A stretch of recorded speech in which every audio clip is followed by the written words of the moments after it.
last piece I did was actually with the video base. It was for the video base. It was called Totemic. For me, it was a bit of a challenge because when you develop something without a tool, and for the last 2 years, and then I had this new tool that I wanted to present, it was a big challenge for me because I was trying to feel like, well, stylistically it would have to fit in as well as thematically, and how can I take this new tool and make something fit in with the program. I was able to, I included the same elements where I had live objects with a live camera. I had archival footage, I also had my own footage, but also I felt that what would work best with the video base for now, because we do have still some technical issues with NTSC and PAL. Right now, I have some issues with that. It's written in PAL, the patch, but I'm working with, all my clips are NTSC and my cameras are NTSC, so I had to work within those confines. So what I found were graphics worked really well with what I could work with presently with the video base. And so I decided to do a lot of drawings.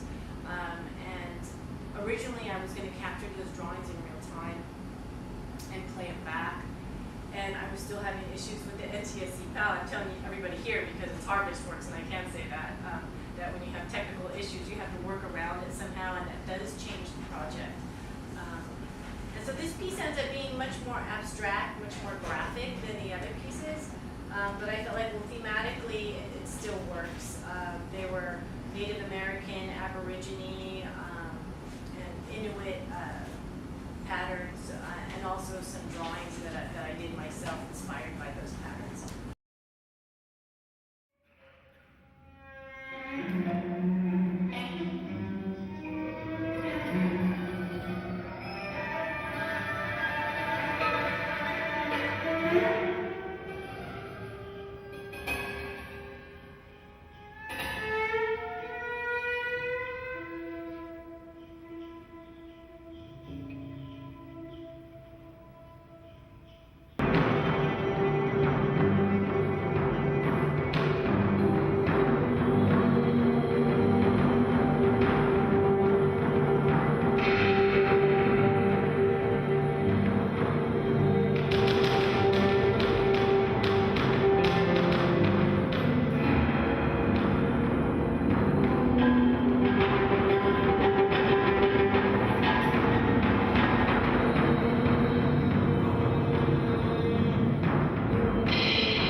Actually put up to hundreds of clips on each chord of the video base, and I just told Mickey that actually I had named some of my clips out of order just to take advantage of the fact that I could move my hands and be more physical with the video base.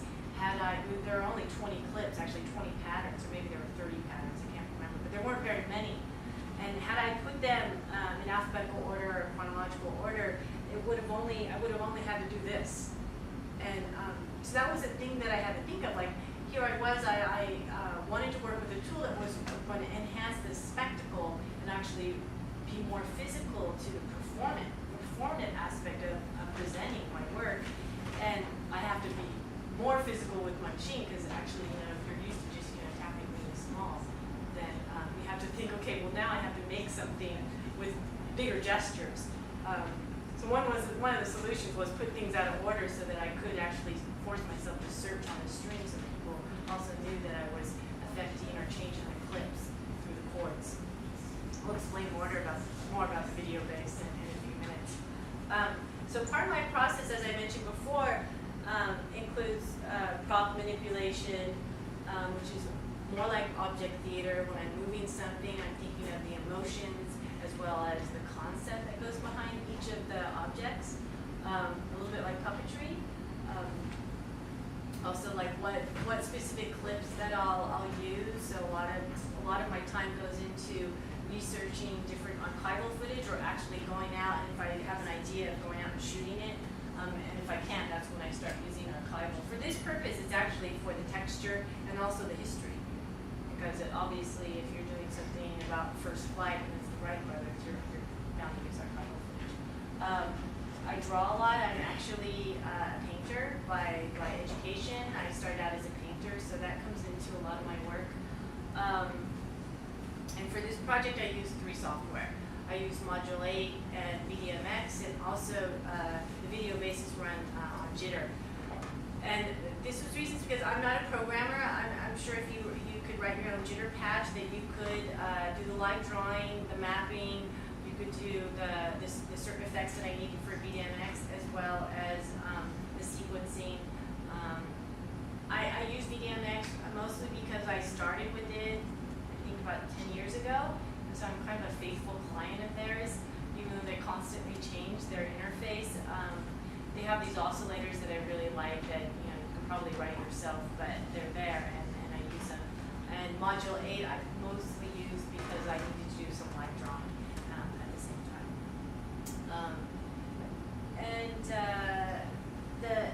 The way I develop my work is, it depends on the project. For Liminal, since the pieces were developed with other musicians, they pretty much had their own timbre, and so when I presented them to different musicians, I showed them the video and the music they couldn't reinterpret it as they liked, and I would redirect them if it was too far from what I had in mind.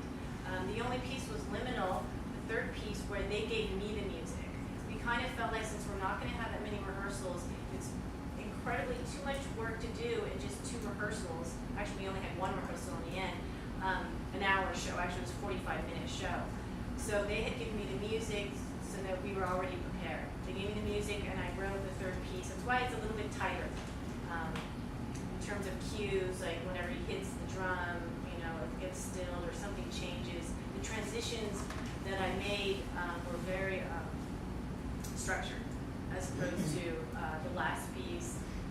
The second and the last piece, we just rehearsed maybe 15 minutes each, and that was it. There were no changes. Actually, there wasn't really that much time for change. So it does depend on my project. I would like actually to rehearse to the point that there's improvisation within a structure, that we do have certain moments of cues, whether it's a visual cue or an audio cue, and that really helps when you have a 45-minute or hour piece. Otherwise, I might have enough visuals that I build up for 10 minutes, and the musicians might keep going for another 20 minutes, in which case it becomes very difficult in real time, especially if you're working with concrete, more narrative structure subject matter.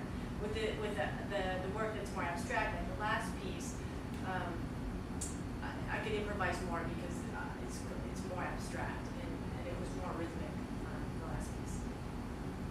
So going on to the video base, one of the reasons why I had contacted Mickey, I met him in 2005 in Switzerland, and it was just by chance. He was a video artist, it was a mutual friend, and he had shown me all his instruments. I thought, oh, that's really amazing, this genius that's making all these instruments in Freiburg. And I didn't contact him until 2009, when I started working with Reese Chatham, who plays a guitar and trumpet with me, and I did a video. And we thought about how we could create something together where actually I was also playing an instrument as opposed to my laptop. And how that could get me away from the laptop person in the corner. So that was the original idea. I'm actually not at this moment not using it for echoes. My collaboration with Reese, I started developing another project which takes more advantage of the fact that I can change the clips and also have a live capture. So the foot pedal down here that Mickey will show you in a second, the foot switch, I could capture in real time and make a loop and put that into the mega clips and play that back on the video base. And that piece is very different. It's more physical. The other artist that's involved, she's it could be considered dance or movement, and which is very different from these other projects, which I consider maybe a cine-concert or a cine-poem, because we're working with not such a proscenium art. The audience could be in 4 different places, projections could be multi-projection, and that gives us a little bit more wider palette to work with.